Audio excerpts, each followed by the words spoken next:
여러분 오늘 우리가 하나님의 은혜, 성령의 역사는 하나인데 오늘 특별히 이게 지금 십자가 지기 교회입니다. 지하에 우면동에 있는 그런 교회인데요. 하나님의 은혜로 또 하나님 이 터에 교회를 세우시고 또 우리 교회도 이제 10년 됐거든요. 그런데 이곳에서 또 이렇게 유서 깊은 시 모임을 갖게 되어서 너무 감사를 드립니다. 또 우리가 말씀을 나누면서 또 배우면서 좀 보시고요. 오늘 92페이지 보시면 우리가 지금 원죄 부분, 원죄라는 것은 언약이 없으면 이 원죄라는 것이 없습니다. 그러니까 원죄라는 것은 아담이 죄를 지음으로 모든 사람이 죄 가운데 있는, 사실 아담의 죄가 모든 사람의 죄가 되는 것입니다. 그런 것을 우리가 전문 용어로는 정가라고 합니다. 정가. 그래서 아담의 죄가 모든 인류에게 정가되었다. 그래서 하나님은 언약을 맺으시는데 그 언약에는 머리가 있습니다. 머리. 그러니까 그 언약의 대표라고 해요. 언약의 대표. 그래서 첫 번째 언약은 바로 아담하고 맺었는데, 첫 번째 언약은 아담하고 맺었는데 그 아담에게 행위를 요구하셨어요. 하나님이 행위를. 그러니까 하나님과 언약은 하나님과 사람 사이에 맺는 거예요. 사람 사이에. 하나님과 사람 사이에 맺는데 첫 번째 그 사람이 바로 아담이죠. 그러니까 하나님과 아담 사이에 언약을 맺었어요. 아담. 사실 아담이 사람이란 말입니다. 사실. 그 언약을 맺었는데 하나님은 아담에게 뭘 요구하시느냐? 순종을 요구하십니다.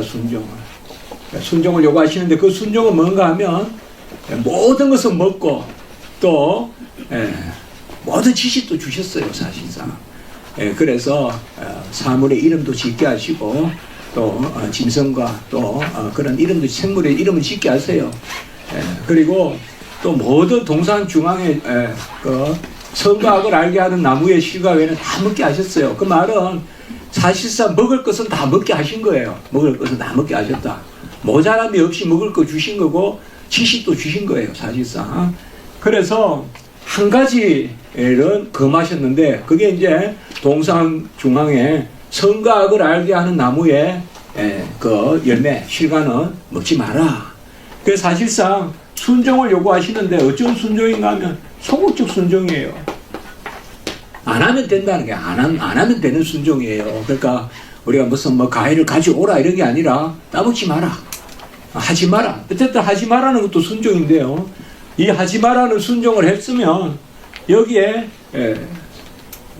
소극적 순종에 아멘 했으면 그렇게 하겠습니다. 그래서 따먹지 않았으면 영생을 주신다. 그러니까 언약에는 항상 하나님과 사람 사이의 약속인데 꼭 순종을 요구하세요. 근데 첫 번째 아담과 맺은 이 순종은 뭔가 하면 바로 안 하면 되는, 사실 간단한 거예요. 지나가면 돼요. 참으면 돼요. 그러니까 보한 짓 없고 먹은 짓 없고 지혜롭게 할 만큼 탐스럽기도 한지라. 그 이제 유혹이 들어가요. 뱀을 통해서. 그러나 그것을 따먹지 않았으면 됐어요. 근데 안 하라는 것을 했을 때는 더 큰 죄죠. 그러니까 적극적 순종을 요구했을 때 안 하는 것은 뭐뭐 하라는 것을 안 했을 때는 게으름이라고 볼 수도 있어요. 그 불순종은 게으름. 그래서 과일을 따오라 이런데 안 따왔다 이러면 게으르다 할 수 있는데 하지 말라는 것을 했을 때는 적극적 위반이거든요. 사실은. 그래서 사실상 안 하면 돼요. 그리고 죄를 지을 어떤 그러한 필요성이 없어요. 죄를 지을 필요성이. 다 먹게 하셨어요. 사실상 동상 중간에 선과 악을 알게 하는 나무의 실과는 따먹을 수 있는, 먹어서 배부른 그런 실과도 아니에요. 먹는다고 지식이 생기는 실과도 아니고 단지 하나님이 시험하시는 거예요. 내 말의 명령에 순종하는가. 그야말로 이게 노끈을 하나 갖다 놓고 이 노끈을 넘어오면 넘어오면 사망이고 너 안 넘어오면 영생을 주겠다. 그러면 이 노건이 진짜 생명이 있는 건 아니죠. 그렇죠. 마찬가지입니다. 그러니까 선과 악을 알게 하는 나무의 실과는 마치 그 과일을 먹으면 뭐 선과 악을 알게 하는 나무에 어떤 그 성분이 있고 열매의 성분이 있고 그건 아닙니다. 생명나무도 마찬가지입니다. 생명나무의 열매도 그 열매에 생명이 있는 게 아닙니다. 생명은 하나님께 있지 어떻게 열매에 있겠습니까? 그것은 바로 표입니다. 표. 예? 하나님의 말씀을 지키는 표. 우리가 여기 이렇게 뭐 이게 노건을 하나 갖다 놓고 예? 너 타는 오면 10,000원, 안 타면 오면 그냥 그 약 있으면 내가 10,000원 주고 너 타는 오면 10,000원 내가 나한테 줘라 내가 빼앗는다 이러면 노건이 10,000원이라는 건 아니죠. 그렇죠. 그건 하나의 표죠. 내 말을 듣는가 안 듣는가에 대한 표죠. 마찬가지입니다. 선과 악을 알게 하는 나무의 실과도 그러한 표로 주어졌습니다. 표로. 예, 그래서 불순종했어요. 아무 이유 없이. 네. 이유가 없는 거예요. 배가 고파서 따먹은 것도 아니고. 그래서 어거스틴이 고백록에 보면 바로 그런 이야기를 해요. 어거스틴이 고백록에서 회개하는 것은 자기가 배설이 사건이잖아요. 배를 훔쳤다는 것보다도 더 큰 회개는 훔쳐서 버리더라는 거예요. 남의 배를 따서 배설이 있잖아요. 배설이를 해서 버리더라는 거예요. 거기에 어거스틴의 큰 회심이 있는 거예요. 아무 조건 없이 죄를 짓는다는 거죠. 무조건 죄를 짓는 거예요. 마찬가지예요. 하나님이 인류에게 모든 지식도 주시고, 그러니까 선과 악을 알게 하는 나무의 실과이라니까 무슨 지식 이렇게 생각할 수 있는데 지식도 주셨다고요. 하나님이 지식도 주시고 먹을 것도 주시고 도무지 더 채워질 게 없는 그런 충족함을 주셨는데 그냥 무조건이에요. 그러니까 죄에는 아무 조건이 없습니다. 여러분, 죄에는 아무 조건이 없어요. 내 손에 아이스크림 들고도 내 손에 아이스크림이 녹아도 남의 걸 빼앗아 먹는 거예요. 내 거 안 먹고. 그게 인간의 죄성이거든요. 자, 그래서 불순종을 해서 바로 소극적 순종을 하면 되는데 안 따먹으면 그냥 따먹었어요. 불순종했어요. 그래서 영생을 얻지 못하죠. 그 영생은 바로 하나님의 자녀됨이에요. 자녀됨. 여기 완전하리라는 말을 넣어도 됩니다. 하나님의 완전한 자녀됨. 이게 영생이라는 개념이에요. 그 영생은 영원히 죽지 않는 게 아니고요. 본래 아담도 안 죽었어요. 최초에 아직 죽음이 들어오지 않았잖아요. 근데 왜 언약을 맺었습니까? 영생을 주시려고. 영생은 뭐다? 자녀됨입니다. 자녀. 하나님의 완전한 자녀됨. 완전이라는 말을 넣어도 되고 안 넣어도 되는데 바로 하나님의 자녀됨. 그게 영생입니다. 근데 이제 아담이 언약을 불순종해서 하나님의 자녀가 되지 못했죠. 본래 생육하고 번성하고 충만하고 다스리고 지키고 그러한 영장권은 있었지만 아직 자녀됨은 없었어요. 자녀됨은 언약의 열매로만 주십니다. 그걸 언약의 열매라고도 하고 또 언약의 약속이라고도 해요. 그러니까 언약의 열매, 언약의 약속은 영생입니다. 자녀됨. 그래서 아무도 하나님의 자녀가 될 수 없는 존재가 되었어요.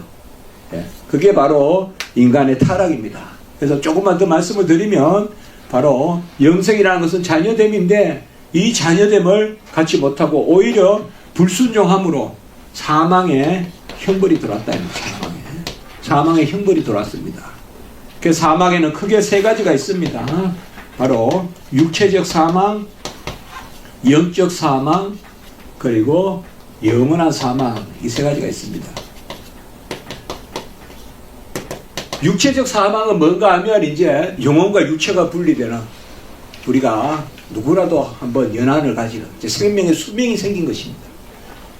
태초의 아담에게는 수명이라는 개념이 없었어요. 그러나 이제는 죄로 말미암아 사망이 들어와서 이 육체적 사망을 다 겪게 되고, 그래서 당장은 안 죽이지만 이제 수명이 들어왔다. 그래서 우리 주님이 재림 전에, 주님이 오시기 전에 우리가 넌 다 죽죠. 우리가 주님이 오시기 전에 안 죽는 사람은 죽음을 보지 않고 부활하죠. 우리가. 그러나 그건 이제 뭐 부활이라는 개념보다 변하죠. 그러나 우리가 주님 오시기 전에 죽는 사람들은 다 죽음을 겪죠. 주님 오시기 전에 다 사망을 겪는 사람들은. 그래서 영적 사망은 뭔가 하면 하나님과 멀어지는 거예요. 그래서 죄를 짓고 나무 뒤로 숨는다는 거, 그건 벌써 영적 사망 상태예요. 그리고 영원한 사망은 바로 형벌을 뜻하는 거예요. 영원한 형벌. 이것은 바로 심판, 바로 우리가 그 무정행에 들어가서 겪는 그러한 형벌을 이야기합니다. 그래서 첫 번째 인류가 이렇게 죄를 지었을 때 언약에는 머리가 있고 머리에는 정가가 있다. 그 개념은 첫 번째 언약의 머리는 아담이고 아담이 죄를 지었기 때문에 그 죄의 정가가 있습니다. 아담이 죄를 지었기 때문에 죄의 정가가 있다. 그래서 죄에 싸서 사망이기 때문에 모든 인류가 다 사망에 속하게 되었다. 자, 일단 책을 보면서 좀 더 설명하겠습니다. 거기에 여러분들 92페이지 보시면 이 죄에 의해서 그들은 그들의 언의와 하나님과의 교제를 상실하였고 이렇게 나오는데 원의는 지식, 의, 거룩 이런 부분들입니다. 지난 시간에 우리가 말씀을 했어요. 지난 주간에 하나님이 인류를 지으시고 하나님을 아는 지식도 주시고 하나님의 어떠하심에 따르는 의도 주시고 또 분별해서 하나님께 드려지는 거룩함도 주셨어요. 그래서 지식, 의, 거룩 이런 것을 원래 인간을 창조하고 주신 의다라고 해서 원의라고 해요. 조금 어려운 단어일 수도 있어요. 예. 그러니까 그러면 우리가 원래 인류의 모습은 뭡니까? 하나님의 형상을 해서 지정의를 가지고 있고 이건 인간의 바탕이에요. 하나님을 알고 하나님을 느끼고 하나님 앞에서 뜻을 정하고 그러니까 하나님의 명령대로 행하겠다는 뜻이죠. 그게 지정의예요. 그래서 하나님이 인류에게 지정의를 주시고 또 인간에게 하나님을 아는 이때는 구체적인 선물로 지식을 주시고 의로움을 주시고 거룩함을 주신다. 이런 것이 본래 인류의 모습이에요. 본래 인류의 모습. 근데 이것을 다 이제 잃어버립니다. 우리가 인간이 타락으로 말미암아. 그래서 하나님이 본래 주셨던 의로움, 거룩함, 지식, 지난주가 나왔던 이야기예요. 그리고 하나님과의 교제를 상실했다 이 말은 동산을 같이 거니었는데 이제는 거니는 게 아니라 피하는 거죠. 나무 뒤로. 이게 영적 사망이에요. 그래서 사실상 하나님께 거역하면 그 상태가 벌써 사망의 상태예요. 하나님께 거역하는 상태가 사실상 형벌이 주어져 있는 상태입니다. 그래서 죄 가운데 죽은 자들이 되고 영혼과 몸의 모든 능력과 부분에 있어서 전적으로 오염되었다. 그래서 죄를 지음으로 말미암아 크게 두 가지가 들어오는데요. 하나는 죄에 대한 싹입니다. 죄에 대한 싹. 이게 조금 구체적인 말인데요. 다 쓰는 용어입니다. 사실 그걸 우리가 죄에 대한 책임이라고 합니다. 죄에 대한 책임. 죄에 대한 책임. 죄책. 죄에 대한 책임이 죄책이고 그것이 바로 사망의 형벌입니다. 사망의 형벌이에요. 하나님은 우리가 신학에서도 그런 말 씁니다. 민사적이지도 않고 상사적이지도 않고 형사적이다. 형벌이다. 민사 상사는 뭐예요? 뭐 남의 뭐 배추를 많이 발랐으면 배추값 좀 물러주고 또 정신적인 고통 있으면 또 이렇게 이자료 뭐 그런 거잖아요. 그게 민사고 상사잖아요. 그러나 형벌은 뭔가 하면 배추를 밟은 사람은 사망이다. 그럼 사망인 거예요. 그러니까 하나님의 모든 말씀은 형사적인 벌이에요. 어기면 전부 사망이에요. 어떤 뭐를 따져가지고 매기는 게 아니에요. 그러니까 하나님의 명령을 어기면 그것이 다 사망이에요. 그래서 우리가 형벌이에요. 사망의 형벌. 그 사망의 형벌을 우리가 뭐라고 하는가 하면 죄책이라고 해요. 그러니까 인간이 타락해서 죄책이 들어오고 죄책이 들어왔다는 것은 사망이 들어왔다는 거예요. 사망은 이 세 가지가 다 동시에 들어옵니다. 모든 인류는 이 세 가지 사망에 다 속하는 것입니다. 육체적 사망과 영적 사망과 영원한 사망. 이게 심판이거든요. 그리고 죄책과 함께 뭐가 들어오느냐 하면 오염. 그 웨스턴 신앙고백서에 그만 나오죠. 오염입니다. 자, 이제 이런 것을 사실상 우리가 읽어내는 거죠. 전적으로 오염되었다. 오염. 그러니까 타락으로 말미암아 인간에게는 죄역사신 사망과 함께 이미 사망에 다 속한 거예요. 이미 죽어 모태에서 잉태되는 날이 사실은 사망이 정해진 날이에요. 사실은 이미 사망이 들어오는 거예요. 그리고 오염이 들어온다. 오염이다. 사망의 형벌과 오염. 이 오염은 또 두 가지. 전적 무능, 전적 부패 이렇게 됩니다. 전적 무능, 전적 부패.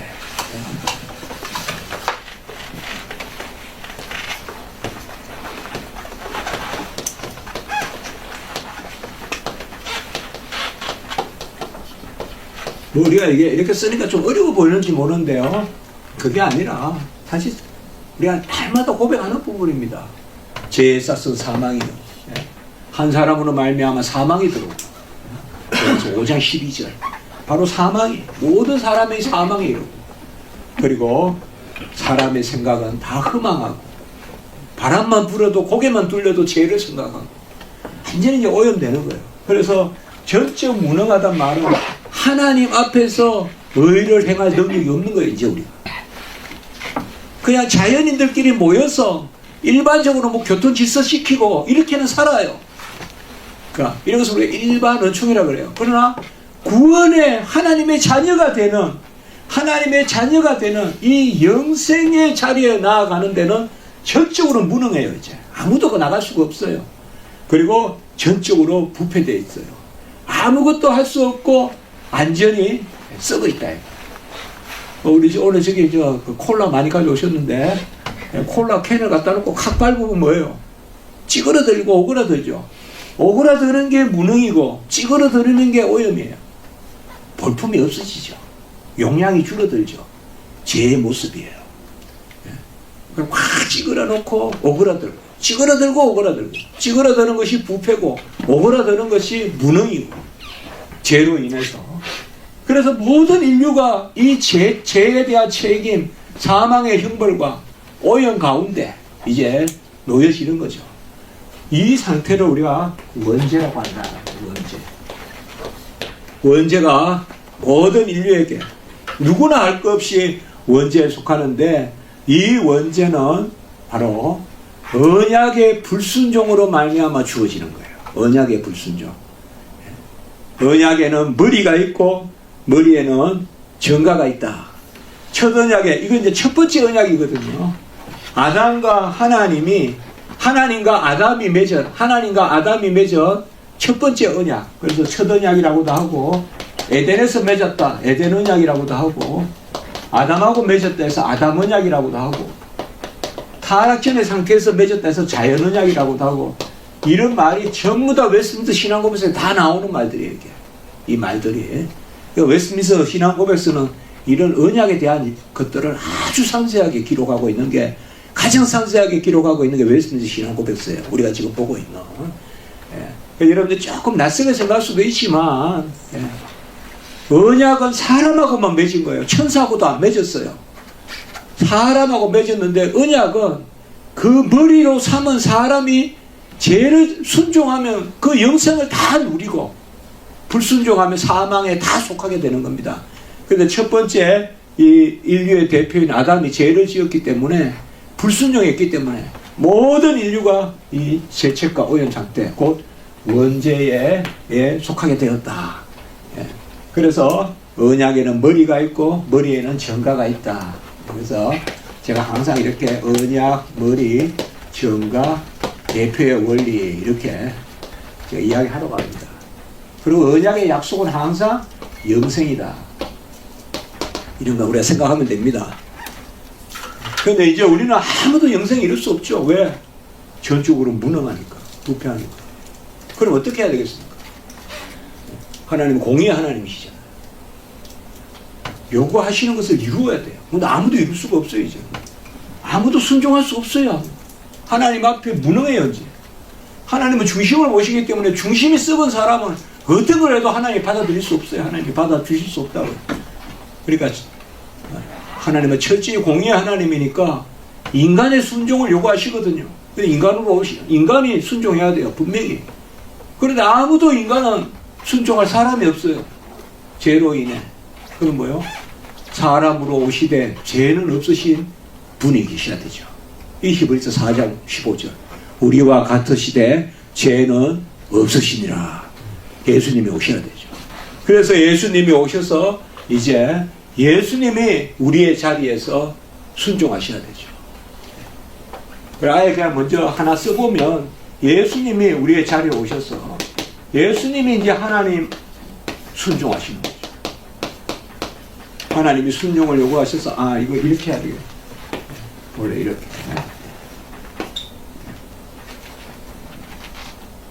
예수님은 하나님께 순종하죠.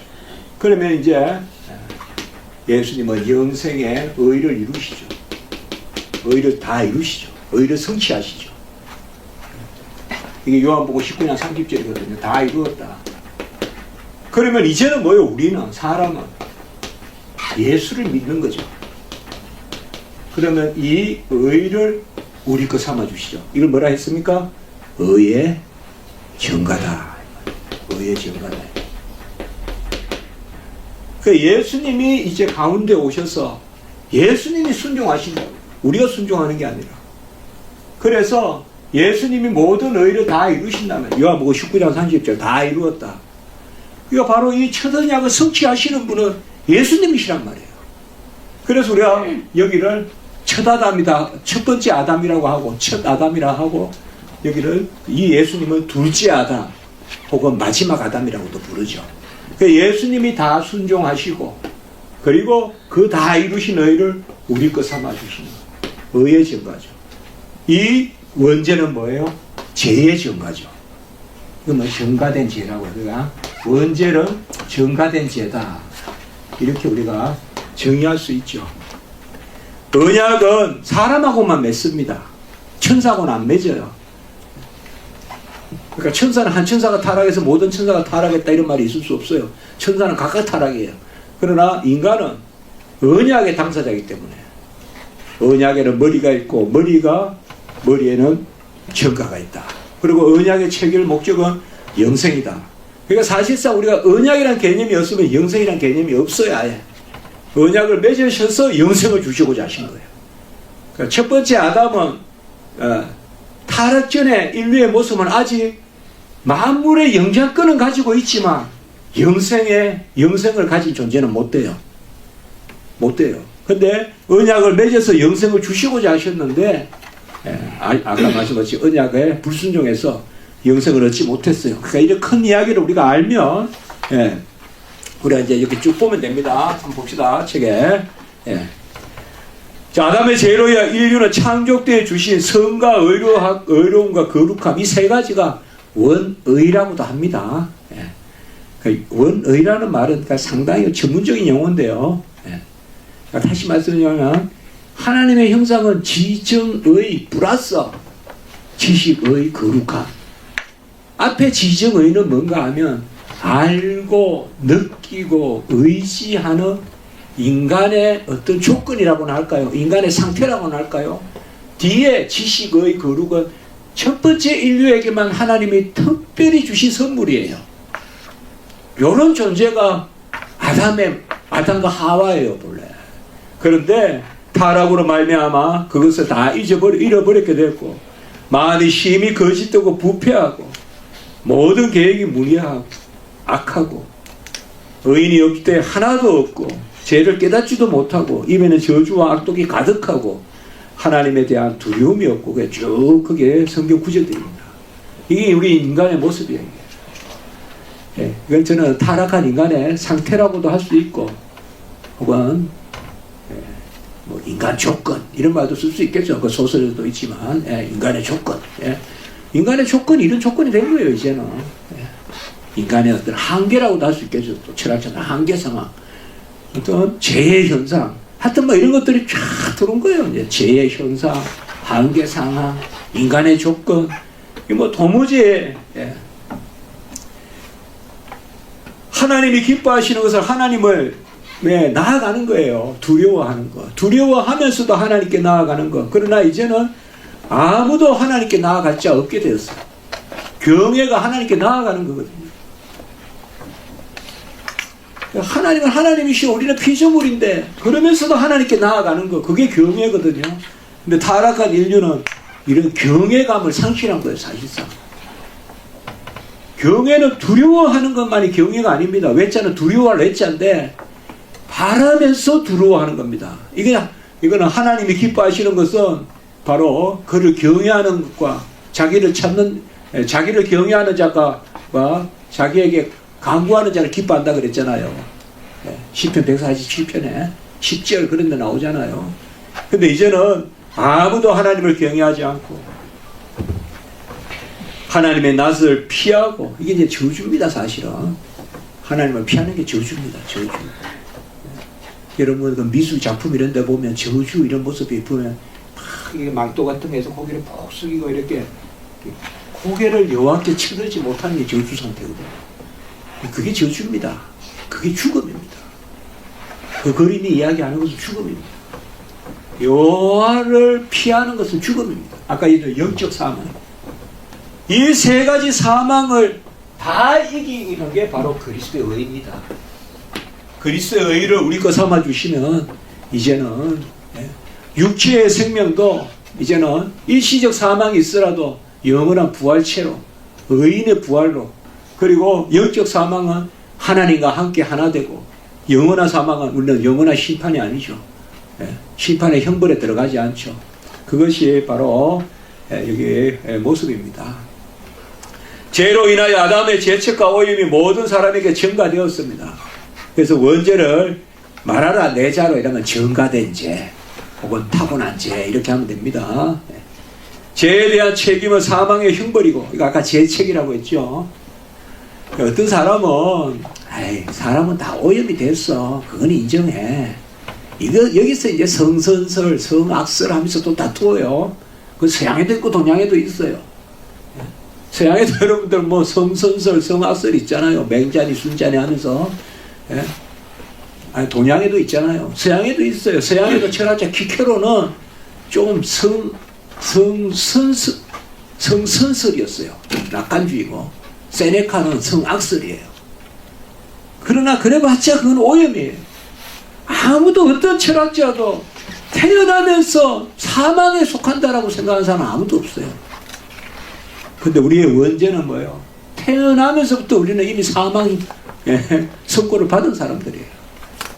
그게 원죄입니다. 그 신학자들 가운데서도 저 죄책을 인정하느냐 안 하느냐 그거 가지고 엄청 싸웁니다.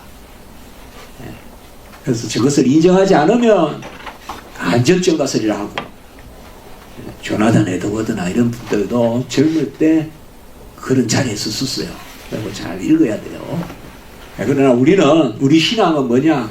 사망에 속하고, 전적, 그러니까 죄책과 오염, 사망에 속하고 전적 무능, 전적 부패하다. 이걸 우리가 그대로 이야기해야 됩니다. 사실상 그대로.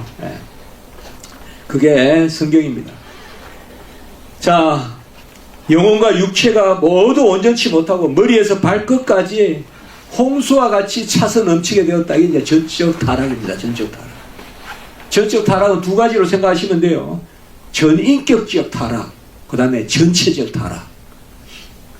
저 사람이라면 그냥 타락한 사람 이렇게 됐다는 거예요.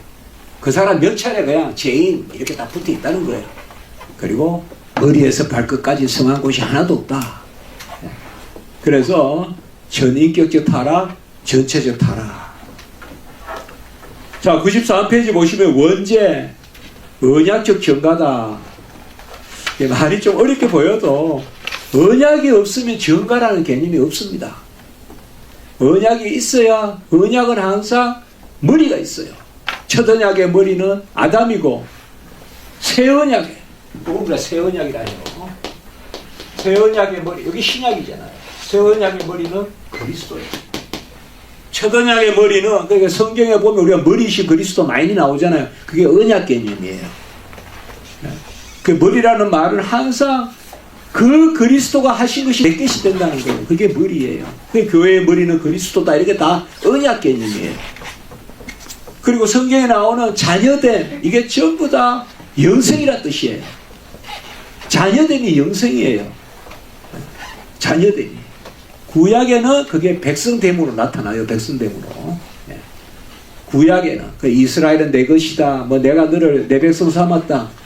근데 신약에 이제 그 실체가 나타나죠. 신약은 바로 자녀됨이죠. 영생입니다. 앞으로 영생이라면 영원히 죽지 않는다 이렇게 생각하지 마시고 하나님의 자녀됨. 그래서 아무도 하나님의 자녀될 수 없는데 예수 그리스도께서 우리를 위하여 죽으심으로 우리가 그와 함께 자녀되고 그와 함께 상속자 되고 그리고 자녀가 되는 권세를 얻고 예수를 믿기만 하면 자녀가 되는 권세를 얻고 그 자녀됨이 영생이라는 개념이에요. 그걸 주시려고 하나님이 언약을 맺으신 거예요. 그 언약을 맺으신 것은 하나님이 자녀 삼기 위해서요. 그 자녀됨이 너무 귀한 개념이라고요. 자녀됨이. 그 자녀됨은 이제 그리스도의 은혜가 아니면 의가 아니면 아무도 자녀될 수 없다는 거죠. 자, 그래서 94페이지에 보시면 모든 인류의 뿌리가 아담에서 둘째 줄에 그 죄의 책임이 전가되고 동일한 죽음과 부패한 본성이 전파되었다. 그러니까 이런 것들을 계속 그렇게 읽으면 좀 우리 혼돈되거든요. 어떨 때는. 근데 딱 정리를 하고 읽으면 바로 죽음은 죄책, 죄에 대한 책임, 죄의 싹, 사망도 되거든요. 세상 법에서는 자기 그 형벌은 자기가 져야 되잖아요. 그러나 언약에는 이걸 바로 우리가 대표의 원리라 그래요. 언약에. 그래서 언약 머리 전가 대표의 원리. 그 다음 하나 더 생각할 것은 영생. 그래서 제가 학생들에게도 그래 외우라 그래요. 언약 머리 전가 영생 대표의 원리. 언약에만 영생 개념이 있어요. 천사는 영생이 없어요. 그러니까 천사는 영생의 존재인가 누가 묻는데 그 질문도 안 되는 거예요. 영생은 자녀됨이에요. 자녀되면 사람에게만 주시려고 하신 거예요. 천사는 심부름꾼이에요. 천사는. 그래서 히브리서 1장이 뭐예요? 언제 천사를 낳았다고 불렀더냐. 천사는 섬기는 영이다. 히브리서 1장 14절입니까? 옛날에는 부리는 영이다. 그런 면에서는 우리가 천사보다 낫습니다. 예? 낫습니다. 우리 천사를 섬기지 않아요. 천사가 우리를 섬기지. 맞죠? 우리 천사 안 섬겨요. 그리고 천사는 하나님의 자녀됨을 얻지 못해요. 천사는 하늘 심부름꾼이에요. 하늘 첫자 심부름꾼 사자. 하늘 심부름꾼이에요. 다만 육체가 없다는 면에서 순수한 영적 존재라는 면에서 지금 육체와 영혼 가운데 있으면서 육체의 제한 가운데 있는 우리보다 천사가 뛰어나다 이렇게 하는 거예요. 천사보다 뛰어나다. 천사가 우리보다 뛰어나다 말하지만 사실상 하나님의 나라의 언약의 이 약속으로 봤을 때는 우리가 천사보다 나아요. 그게 히브리서 1장이에요. 히브리서는 히브리인들이 그 당시에 천사 숭배를 하거든요. 그러니까 그렇게 이야기하는 거예요. 언제 천사를 낳았다고 하느냐. 인자가 무엇이간데 사람이 무엇이간데 인자 사람을 높였다 이거죠. 그게 히브리서 1장이거든요. 자, 그래서 사실상 우리 사람하고만 언약을 맺었어요. 하나님 언약을. 그래서 언약은 철저히 하나님과 사람 사이에만 맺는 것인데 사람이 이제 그 언약을 성취할 수 없으니까 타락한 이후로 사람이 오셔야 돼요. 근데 죄는 없어야 돼요. 그를 죽으시고 죽음을 이기셔야 돼요. 사람이시면서 하나님이셔야 돼요. 그게 바로 예수 그리스도시세요. 하나님과 사람 사이에 중보자, 참 하나님이시야 참사람. 중보자는 중개자가 아니에요. 중개자는 하나님도 아니고 사람도 아니고 C가 중개자죠. A도 아니고 B도 아니게 C가 중개자라면 중보자는 A이자 B인 분이 중보자예요. 그래서 예수님은 신인 하나님이시자 사람이시죠. 그래서 예수님이 오셔서 이제는 위로는 순종하고 우리가 예수 믿으면 구원 얻고 이게 바로 새 언약입니다. 새 언약. 이게 새 언약입니다. 이게. 그래서 우리는 뭐예요? 주 예수를 믿으라. 너와 내 집이 구원을 얻으리라. 그럼 예수가 다 이루신 의를 우리 거 삼아 주시죠. 다 이루신 의를 우리 거 삼아 주시는 방식, 성령의 임재죠. 요한복음의 행전 2장 33절. 하늘에 오르사 아버지께서 약속하신 것을 부어주셨느니라. 보혜사 성령을 부어주시냐. 성령을 받아야 됩니다. 성령을 받으면 그리스도의 의가 내 것이 됩니다. 이게 바로 의의 증거입니다. 크게 구원의 역사는 이 증거 두 개로 이루어지는 거예요. 죄의 증거냐, 의의 증거냐. 이 증거에는 항상 언약 개념이 있다. 언약이 없으면 증거 개념이 없어요. 언약이 있어야 증거가 있어요. 그러니까 요새 이렇게 보면 뭐 좋은 말은 전부 다 언약이라고 생각하고 그냥 어떤 때는 보면 어떤 사람이 그냥 언약이라면서 뭐 하나님 우리를 사랑하시고 뭐 하나님 우리에게 뭐 맛있는 걸 주시고 뭐 좋은 옷을 주시고 언약이 하나님 한데 사실 성경에서 언약은 이렇게 은밀하게 사용해야 됩니다. 대표의 원리가 있는 것만이 언약입니다. 예, 그런 것을 볼 수가 있습니다. 자, 그 마지막 그 위에 보면 넷째 줄 원래의 부패로부터 실질적인 죄가 나온다. 원죄로부터 뭐가 나온다? 자범죄가 나온다.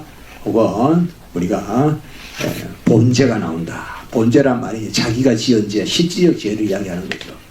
그래서 크게는 원죄와 자범죄 혹은 본죄. 근데 누구라도 죄를 짓지 않을 수 없죠.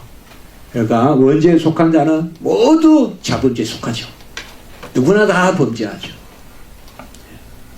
사람은 원죄에 속하고 자기의 죄를 짓고 원죄에 속한 가운데 죄를 짓지 않을 수 없어요. 왜? 전적 타락했기 때문에. 아까 했잖아요.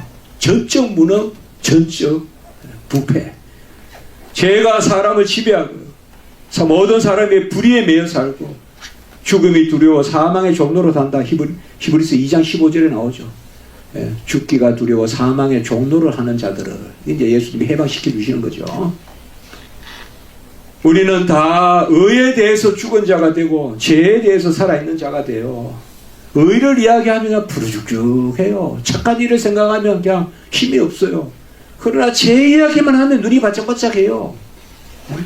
죄 이야기만 하면 그냥 그게 이제 바로 로마서의 그 말이에요. 죄에 대해서는 살았고 의에 대해서는 죽었다. 이게 타락한 모습인 거예요. 이게. 죄의 종의 모습이에요. 의의 종은 무슨 모습이에요? 죄에 대해서는 죽었고 의에 대해서는 살았고 그건 의의 종의 모습이에요. 죄를 이야기하면 관심도 없고 죄를 이야기하면 그냥 더럽고 죄를 이야기하면 그냥 피하고 싶고 근데 의를 이야기하면 껌껌 이제 잠은 또 안 자죠. 그러니까 우리의 모습은 어떻습니까? 밤새 잠을 안 자는 이유가 뭡니까? 누굴 괴롭히려고 잠을 안 잡니까? 그럼 죄의 종이에요. 어쨌든 남을 위해서 살고 하나님의 영광을 위해서 살고자 끙끙 앓고 계시면 그건 의의 종이에요. 죄에 대해서는 매여 있으나 죄에 대해서는 자유하나 의에 대해서 매여 있는 자, 의에 대해서 매여 있다는 것이 바로 의의 종이고 그게 바로 자유한 자의 모습이거든요. 은혜로 자유한 자는 그저 눕자 졸자 자자 두 손을 모으고 시자라는 게 아니라 바로 주의 멍에를 매는, 그래서 그리스도의 멍에를 매는, 그리스도의 짐을 지라.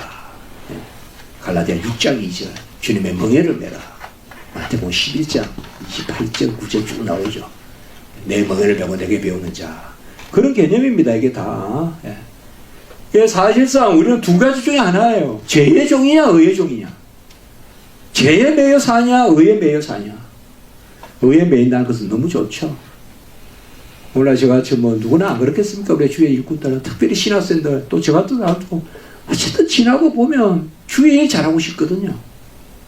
어쨌든 뭐 어쨌든 뭐 복음을 다 끝까지 전해보고 싶고 어쨌든 저 같은 경우는 개혁신학을 적극적으로 한번 어쩌면 강단의 말씀이 잘 선포될까 이런 데 관심이 있거든요. 그것 때문에 뭐 잠을 못 자는 거지 뭐 어떻게 괴롭힐까 막 그런 거 아니잖아요. 제가 우리 성도님들께 잘 그러거든요. 밤에 사람 생각하면서 자는 사람이 가장 불쌍한 사람이다. 밤에 하나님 생각하면서 누워서 자라 항상. 그러니까 사람 생각하면서 막 그것 때문에 힘들어하면서 잠자지 마라. 그런 이야기 하거든요. 자, 악을 저지르기를 물같이 하고 내가 살고자 하나 죄만 살아나고 나는 죽게 된다. 이런 본문들 제가 하나씩 다 보지 않더라도 제가 음선해서 얘기했거든요. 예. 이거 저는 제가 책을 쓸 거라 생각하고 좀 쓴 거거든요. 이게 기독신문에 연재할 때. 그러니까 성경 구절들을 잘 살펴보시고 줄 차분히 치시고 그렇게 보시면 됩니다. 자, 재현상과 세 가지 죽음. 세 가지 죽음은 아까 벌써 말씀을 드렸죠. 바로 육체적 죽음, 영적 죽음, 그 다음에 영원한 죽음. 이거는 모든 인류에게 다 들어오는 것입니다. 예. 그래서 재현상은 뭐 끝도 없죠. 그냥 뭐 한 트럭이라도 쓸 수 있죠. 새치기 하는 것도 재현상, 뭐 휴지 버리는 것도 재현상, 막연히 불평하는 것도 재현상, 뭐 하여튼 끝도 없죠. 재현상. 우리가 살아가는 모습 가운데 본성의 이러한 부패는 이 땅의 삶 동안에 중생한 자들에도 남아있는데 그 부패가 그리스도를 통하여 사죄되고 극복된다고 하더라도 그 충동은 그리고 고유한 죄다. 이 말은 여전히 우리에게 죄가 남아있어요. 사실은. 완전하지는 않습니다. 그러나 이것만 아시면 돼요. 죄가 지배하지는 못합니다. 그걸 아시는 게 그게 중요한 거예요. 이제는 은혜가 지배합니다. 그것만 아시면 돼요. 죄가 이기지는 못해요. 우리를. 죄가 남아는 있지만. 그래서 혹자는 여전한 죄의 지배 가운데 그거는 말이 안 되는 이야기예요. 우리가 은혜의 지배라는 말을 굳이 쓰는 은혜의 지배라는 말인데 그런 말 성경은 없으니까요. 은혜 아래 있다. 요한복음 로마서 6장 15절입니까? 더 이상 율법 아래 있지 아니하고 은혜 아래 있다. 십자가의 그늘 아래 은혜 아래 있다. 그게 바로 이기는 것이죠. 우리가. 그래 지배는 하지 못합니다. 더 이상 우리가. 아까 있었잖아요. 죽기를 무서워함으로 사망의 종로로 타는 히브리서 2장 15절 말씀이 있었잖아요. 그 위에. 이건 그야말로 죄의 종이에요. 이런 것을 루터는 뭐라고 했느냐. 바로 노예의 의지라 그랬어요. 우리의 뜻이 노예같이 죄에 굴복하고 있다는 거예요. 뭘 하려는 마음 이런 게 전부 죄 가운데 매여 있다는 거예요. 우리의 뜻이 본디지 오브 윌이라고 영어로 의지가 속박되어 있다. 어디에? 사망에, 죽음에, 죄에. 그러나 잘 아실 것은 거듭난 우리는 절대 어둠이 빛을 못 이깁니다. 그걸 아셔야 돼요. 저는 간혹 보면 저는 기도할 때 막 겁이 나요. 뭐 기도하면 뭐 오히려 막 더 막 무슨 게 옆에 서 있어 이러면 그건 간단한 거예요. 여러분들 고백하면 되는 거예요. 절대 어둠은 빛을 못 이기거든요. 마찬가지입니다. 여기서 우리가 잘 생각할 것은 죄의 현상은 남아있어요. 그건 아직 우리가 영화 단계에 이르지 않았기 때문에. 그러나 죄가 우리를 지배하지 못한다. 모든 죄는 원죄든 실질적인 죄든, 실질적 죄란 말을 우리가 자범죄라고도 할 수 있고 고범죄라고도 할 수 있고 본죄라고도 해요. 본죄. 내가 짓는 죄를 본죄라고 해요. 본래 내가 지었으니까. 그리고 우리는 본래 뭐요? 원죄라는 개념이 있고. 그래서 원죄든 자범죄든 하나님의 어려운 법을 범하는 것으로 본성상 죄인에게 죄책을 초래한다. 죄책은 뭐요? 항상 죄의 책임은 뭐요? 사망이죠. 형벌입니다. 형사적인 겁니다. 침 뱉으면 사망. 저 싱가포르는 침 뱉으면 80만 원이잖아요. 그 형벌이에요. 그건 민사 아니에요. 네. 그 정할 대로 그냥 하는 거예요. 성경은 모두 그냥 죄에 싸서 사망이에요. 그래서 우리가 박윤영 박사님 같은 이렇게 어려운 말을 쓰지 않을 거예요. 하여튼 형벌입니다. 우리는. 아까 보세요. 그럼 하나님 뭐고 그러시냐? 한번 생각해 보자고요.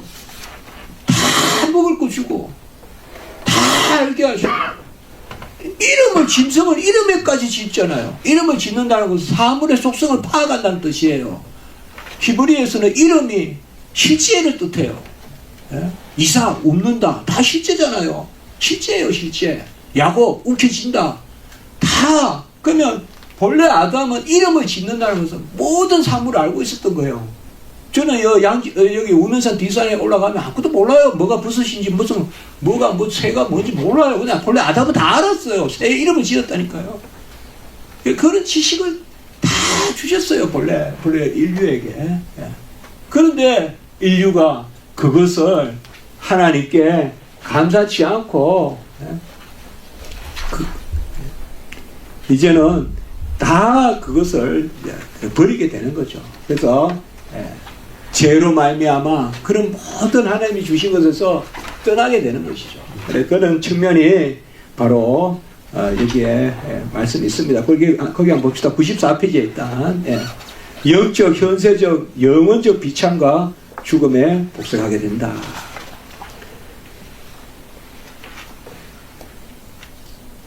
거듭난 사람에게도 육신의 소유가 남아있는데 그리스도의 의의 증가로 성령의 인침을 받아서 그의 의를 내 것 삼아주는 그런 성령의 인재밖에 없습니다. 우리는 우리 육신의 자녀들에게도 우리 것 못 줍니다. 우리가 알지 않습니까? 정가는 하나님의 뜻 가운데 일어나지지 우리 눈앞에 그냥 깔아앉아도 그냥 보고만 있잖아요. 평목항 있는데 보세요. 우리는 자녀들에게도 내 생명은 못 줘요. 그러나 예수님께서 언약 가운데 정가해 주시는 그 방식이 뭐냐? 보혜사 성령의 인재라고요. 그러니까 우리가 자녀들을 어떻게 할 수 있겠죠? 하나님께 맡겨야지. 내 걸 못 준다니까요. 여러분 대신 100m 뛸 수 있습니까? 체력장 한다고? 못 뛰잖아요. 본인이 뛰어야지. 대신 그냥 수능 시험 갈 수 있습니까? 본인이 가야지. 그냥 부모님은 그냥 교문 앞에 있죠. 그럼 하나님은 하신다고. 뭐로? 언약으로. 정가로. 그게 바로 하나님의 은혜를 베푸시는 방식이에요. 언약적 정가라고 해요. 그거는 언약적 정가다. 약속을 맺어서 대표를 세워서 그가 한 것을 내 것 삼아주는 방식. 그것으로 우리가 구원을 얻었잖아요. 그 머리가 바로 그리스도시잖아요. 우리의 머리이신 그리스도. 그러니까 첫 번째 언약을 인정하지 않는 사람은 새 언약도 인정하지 않겠죠. 요새 일부 학자들 이거는 좀 뭔가 자꾸 말하기 귀찮으니까 요새는 그냥 힘든 이야기는 안 하려고 하잖아요. 요 이야기만 하려고 해요. 좋은 이야기만. 가만히 생각해 보세요. 행위 언약이 없으면 어떻게 새 언약이 있겠어요?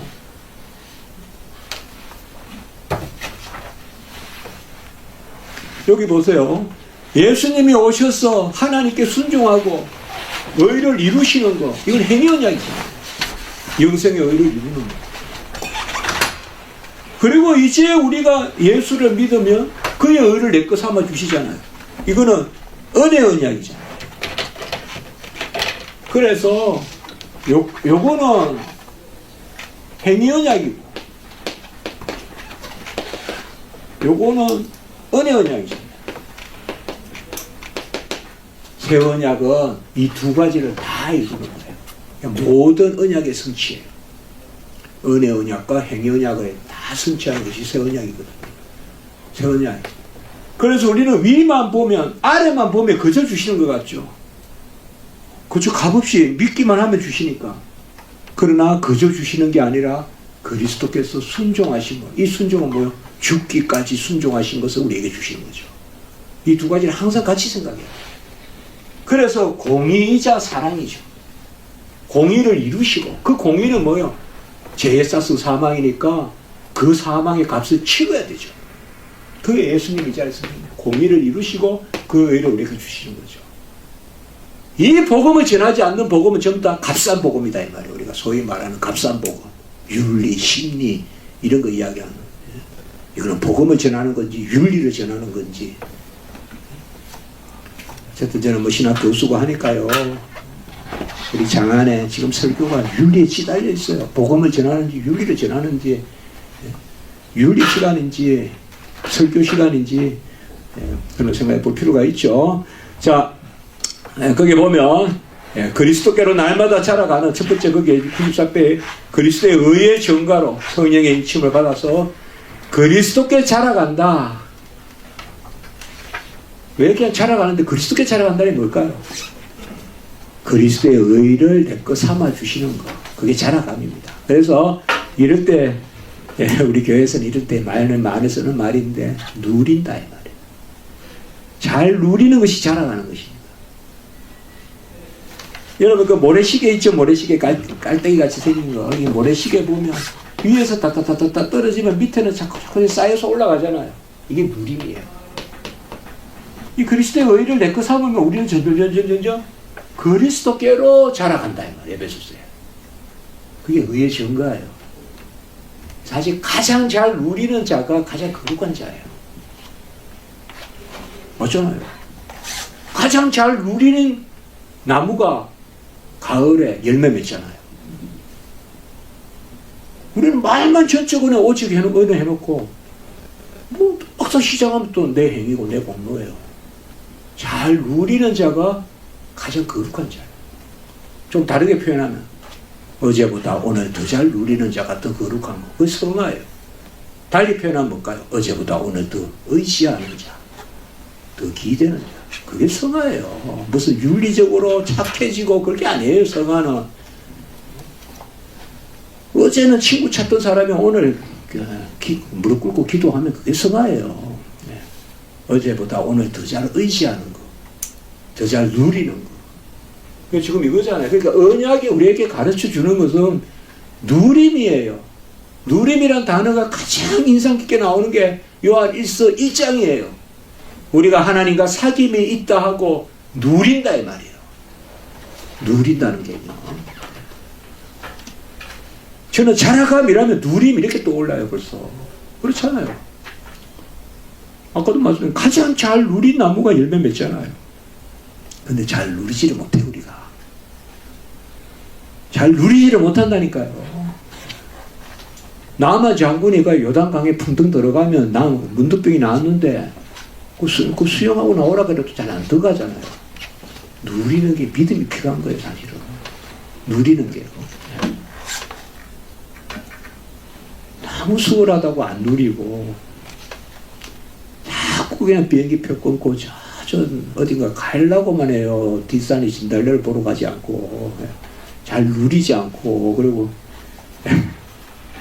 항상 진달래가 벌써 졌다 그래요. 입에 배었어요. 진달래가 벌써 졌네. 목련이 벌써 졌네. 계속 1년 내내 벌써 졌네 이야기만 하지. 진달래 앞에 5분도 안 가 있어요. 진달래 앞에 5분도 안 가 있어 놓고 맨날 짓단 말만 해. 예. 누리질 않는 거예요. 저도 동네 뒤에 가는 진달래가 너무 아름답거든요, 제가. 뒤에가. 제 진달래가 있다니까, 요 뒤에요. 여기서 한 30분 올라가면 제 진달래가 있어요. 딱 찜해놨다니까요. 그러나 해마다, 원래도 한 번 봐서, 죄송합니다. 그러니까, 진달래 벌써 졌네. 가다가 까마귀 깎아고 울면, 까마가 왜 우냐? 이렇게 하면 올라가거든요. 진달래 보면, 진달래 어디 갔냐? 이렇게 하거든요, 제가 가서. 진달래 벌써 졌네. 누리지는 않고 빨리 졌단 말만 하는 거 맨날. 너무 누릴 거 많이 주시는데. 안 그렇습니까? 목련은 왜 자꾸 빨리 졌다고 해요? 1분이라도 앞에 가 있으냐고. 여러분, 여기 돼요. 잘 누리는 겁니다. 인류는 하나님의 진노의 그릇이 되었고, 율법이 저주거리가 되었어요. 이건 죄 때문에 그래요. 경찰은 죄인이 아닌 사람에게는 좋은 친구예요. 안내자고. 그러나 죄 지은 사람에게는 저주거리예요. 인류가 타락함으로 모든 것이 죄의 형상으로 바뀌었어요. 온전치 못하다고요. 피조물도 예쁜 사람을 입히려고 만물을 만든 거예요. 하나님이. 6일 동안 지어서 마지막 인류를 만들었잖아요. 그건 뭐예요? 창조의 목적은 인류 창조라는 거예요. 마지막 지은 게 목적이잖아요. 우리가 모든 거 준비해놓고 악이 낳잖아요. 예? 기저귀 준비하고 베네치올 준비하고 뭐 베비탑 준비하고 뭐 베이비시터 준비하고 막 다 할 거 아니에요. 그래서 뭐 미국 같은 건 베이비 샤워니 해가지고 막 다 준비해 놓잖아요. 낳기 전에. 그리고 악이 낳잖아요. 마찬가지예요. 6일 동안 창조는 인간 창조하기 위한 준비예요. 그건 정확한 이야기예요. 하나님의 뜻은 인간을 짓고 인간과 안식하기 위함이에요. 그리고 인간과 안식하는 가운데 인간을 자기 자녀 삼으심이에요. 이게 창조의 목적이에요. 그래서 언약 맺으신 거예요. 그게 창세기 1장과 2장이에요. 창세기는 1장, 2장을 같이 읽어야 돼요. 1장에서 2장까지가 전부 창조 이야기예요. 에덴 동산의 언약까지가 창조의 이야기라고 봐야 돼요. 그게 맞는 이야기예요. 창조의 목적은 인간과 언약을 맺어서 인간을 자녀 삼고자 하심에 있는 거예요. 그 자녀 삼음의 에센스가 뭐냐? 아기 세건 아기 낳고 아기하고 이렇게 쉬잖아요, 엄마가. 그게 안식이에요. 예? 사람을 지으시고 세건 그게 안식이란 말이에요. 그게 샬롬이에요. 평강이에요. 그래서 그 가운데 온전한 자녀를 이치고자 하신 거예요. 그게 바로 언약이에요. 그런데 그 언약에 불순종했죠. 그래서 뭐예요? 이제 사망이 들었고 영생이 이제 없죠. 예, 이제 그렇게 되는 거죠. 예. 자, 하나님을 멀리하게 되면 하나님의 법이 인간을 하나님을 향하는 것이 아니라 하나님을 피하게 해야 되나. 제가 이렇게 한 표현을 써봤어요. 하나님께 끌어당기는, 하나님의 어떠하심을 드러내는 게 하나님의 법이거든요. 하나님은 사랑이시니 사랑하라고 명령하시고, 하나님은 거룩이시니 거룩하라 명령하시고, 내가 거룩하니 너희도 거룩하라. 하나님은 사랑이시라. 예? 그가 우리를 먼저 사랑하였다. 전부 그거거든요. 그런데 하나님을 끌어당기는, 하나님께 향하게 하는 하나님의 말씀이 하나님을 멀어지게 하는 거예요. 그게 뭘까요? 죄입니다. 죄. 그 죄라는 것이 들어오면 말씀도 싫고 말씀도 다 그래요. 그럼 뭡니까? 한 가지 방법밖에 없죠. 우리가 먼저 거듭나야죠. 우리의 본질이 바뀌어야 하나님의 말씀이 의롭고 선하고 거룩하고 신령하고, 로마서 7장 12절에서 14절. 예. 이게 죄의 현상입니다. 그러니까 하나님 말씀 싫은 거예요. 근데 우리는 뭐예요? 주여 말씀하소서. 그리고 뭐라 그러니까 하나님 멀리 가소서 합니까? 하나님 어쨌든 가까이 가요. 내가 죄를 지어도, 내 죄가 심히 부끄러워도 하나님 앞에 얘기하고 나가잖아요. 그게 최고의 자녀됨의 표입니다.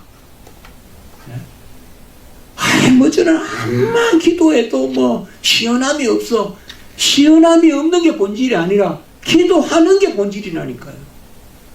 인간은 본래 하나님의 자녀 삼지 않으면 성령의 보혜사 성령의 임재가 없으면 하나님을 안 찾아요. 그러니까 여러분들 기도하면서 하나님 떠나는 사람 없잖아요. 다 하나님께 더 가까이 가려고 하잖아요. 그건 된 거예요. 그게 하나님 자녀됨이에요. 그게 내 안에 자녀의 영이 있는 거예요. 그런 게 확신이에요.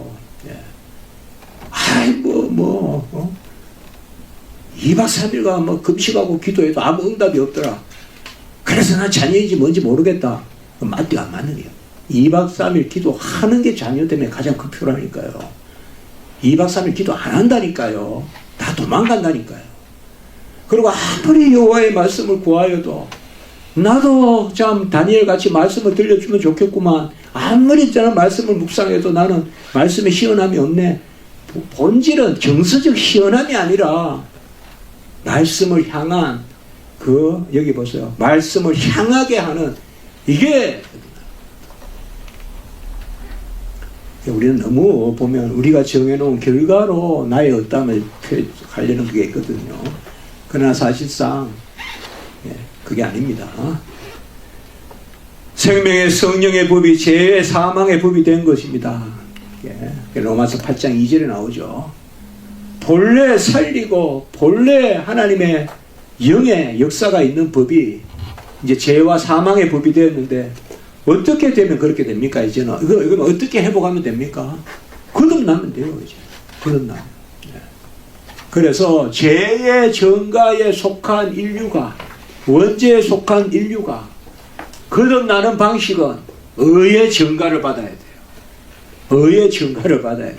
언약적 정가. 그러면 이제 말씀이 다시 회복돼요. 달콤해져요. 예? 말씀이 달콤하고 눈을 밝게 하고 마음을 즐겁게 하고, 시편 19편에 아까 의롭고 거룩하고 선하고 신령하고, 로마서 7장 12절 14절 그렇게 회복이 됩니다. 말씀이 왜 두렵습니까? 주여 말씀하소서 말씀하소서. 이제 모든 말씀이 은혜의 말씀으로 오거든요. 타락한 인류는 세 가지 사망에 속해 있는데, 첫째로는 영적 사망. 이것은 여호와를 떠나는 거죠. 나무 뒤에 숨는 거예요. 떠나는 거예요. 그런데 우리가 다시 그와 하나가 되는 것, 그게 바로 이 땅에 오신 예수님이시죠. 그가 임마누엘이시죠. 임마누엘이 바로 하나님이 우리와 함께 하신다. 예수님이 우리와 보혜사 성령이 임하면 저는 임마누엘 영이거든요. 하나님 우리와 함께 하시거든요. 그 영적인 생명을 얻는 거거든요. 내가 땅 끝까지 너희와 함께 하리라. 그리고 그가 우리와 함께 우리 속에 거하겠습니다. 이게 바로 이제 예수 그리스도를 믿으면 우리가 영적으로 살아나거든요. 영적으로 살아나는 게 뭐예요? 하나님 우리와 함께 하시는 거예요. 성경 보세요. 여러분, 가장 중요할 때는 항상 하나님이 함께 하심이 있어요. 언제든지. 요셉의 그 번성함이 있었죠. 그것도 뭐야? 여호와가 요셉과 함께 하시니. 항상 함께 하시니. 야곱도 함께 하시니. 모세도 보면요. 모세는 아예 여호와 함께 안 가시면 안 간다고 때렸어요. 그러니까 내가 너와 함께 간다. 여호수아에게도 항상 함께 있겠다. 항상 함께라는 개념이 나오거든. 이게 임마누엘이거든. 왜 함께라는 말이 이렇게 중요할까요? 아니 천사 보낼 테니까 같이 가. 그래서 이제 그 금송아지 만들었을 때 그 모세가 그러거든. 천사 가서는 안 갑니다. 나는 그래요. 하나님이 함께 가셔야 가겠다. 그러니까 하나님 그럼 가겠다. 하나님 함께 가신다 약속하거든요. 금송아지 사건이 있을 때. 왜 함께가 그렇게 중요합니까? 그게 영적 생명이거든요. 여호와가 우리와 함께 하시는 거. 여호와가 우리와 함께 하시는 거. 그리고 두 번째 현세적 사망 이야기했죠. 영혼과 육체의 사망인데 이거는 이제 부활체로서 더 이상 죽음이 없고 부활체. 신령한 몸으로 부활의 몸으로. 이거는 이제 우리가 의인의 부활의 개념이죠. 그리고 영원한 죽음은 영원한 형벌인데 우리는 사망의 형벌에서 벗어나는 것이죠. 자, 9장 언약은 잠깐 쉬면서 할게요.